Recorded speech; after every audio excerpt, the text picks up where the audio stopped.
We spoke last month with Congressman Duarte of California when he was one of only 2 Republicans to vote against H.R. 2, the Secure the Border Act.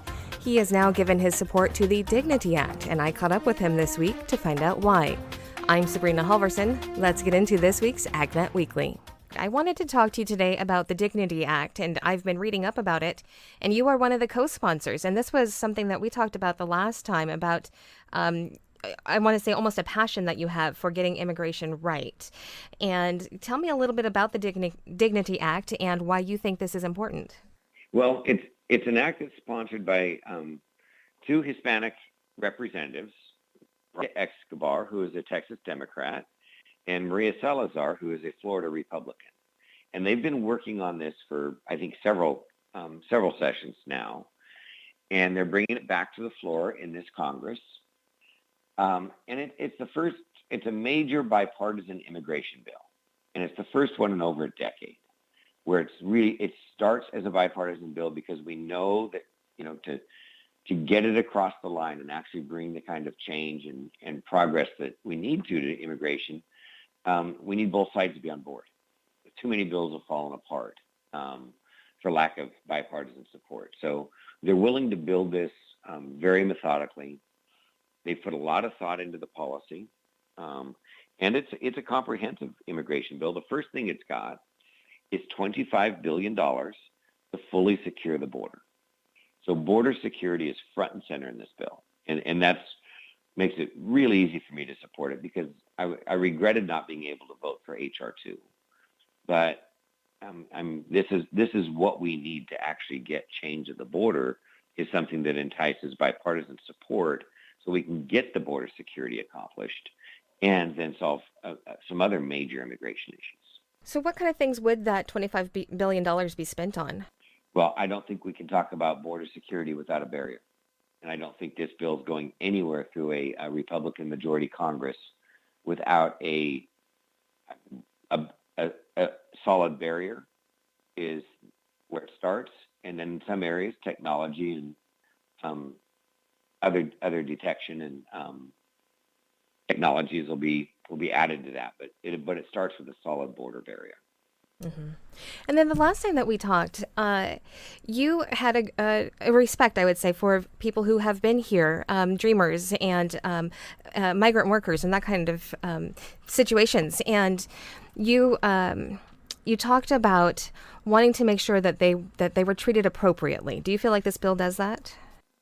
Yeah, it's a section of this bill establishes the Dignity Program. And it's a practical solution for undocumented immigrants who've been in the U.S. for more than 5 years. And it gives them a chance to get work, get right with the law, and to earn a legal status.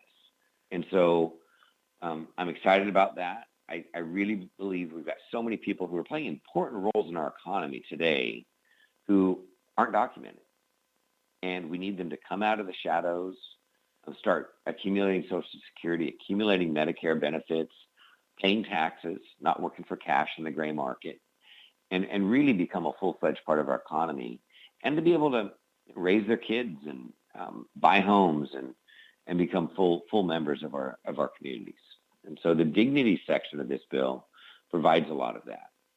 Something else that you know a lot about is, of course, agriculture. And we talked previously again about the importance of keeping workers available for American agriculture. Do you feel that this will be helpful in that way? And then also, you had mentioned in our previous conversation about the previous bill that you voted down could have actually harmed employers who may not have known the legal status of an employee. Does this fix that?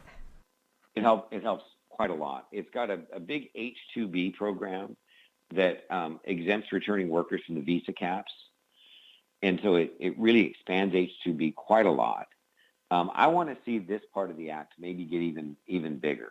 I really want to get back to where farm workers can come across, work in California food production, agriculture, packing houses, dairies, and then go back home, oftentimes to Mexico for the winter, Christmas, which used to be a cultural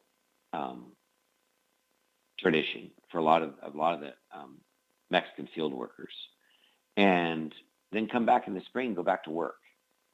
And our border policies of late, the cartels and the cost of going back and forth and the uncertainty of being able to return actually has a lot of our farm workers kind of trapped in California over the slower months when there's not a lot of work, when they could be back in Mexico reconnecting with their families and importantly, taking American values and experiences that are positive back into Mexico and making sure that, our next door neighbors are a good friend. And I believe that our border policies and not having that migrant workforce kind of come and go from Mexico each year has really undermined our relationship with Mexico in a cultural and a political way that isn't healthy for us. Mm-hmm. Those are all very important points that are included in the Dignity Act.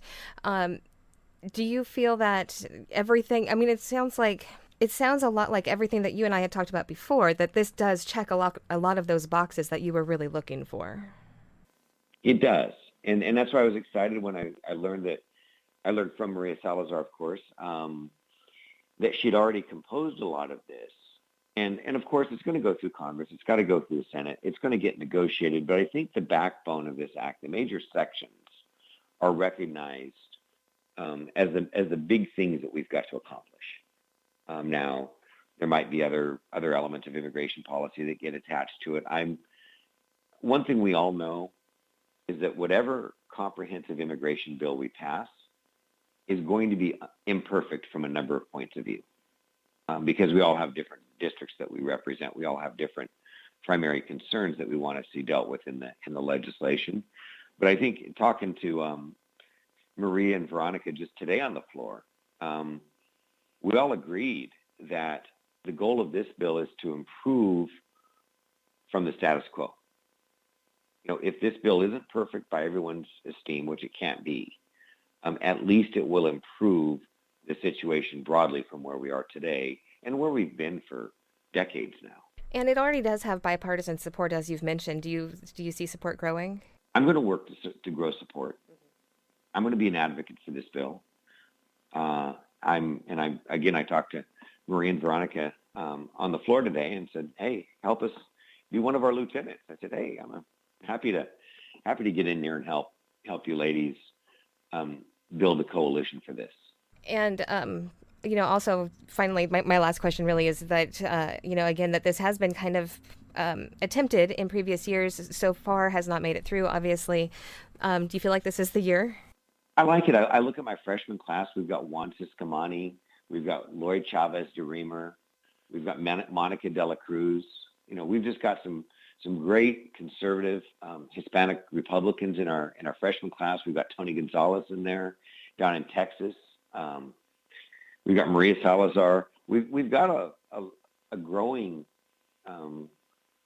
Hispanic caucus in the Republican Party, and we know over in the Democrat Party there's an appetite for a lot of this and commit to this. And I really think that the border security part of this bill is compelling to a lot of Republicans, and I believe that there is a quiet recognition on the Democratic side that we really have an emergency situation at our border. We do need a bill that will actually deliver border security down there as soon as possible. We can't let this continue. Yeah. Any final words for our listeners? No, we're looking to make real change and pass real laws with bipartisan support that can actually become law and improve lives here in America. Great. Well, once again, I know that you squeezed me into your schedule, so I really do appreciate that. Thank you. Well, thank you, Sabrina. Anytime. Thank you once again to Congressman John Duarte for that conversation. This is the AgNet Weekly. I'm Sabrina Halverson. Thanks for tuning in.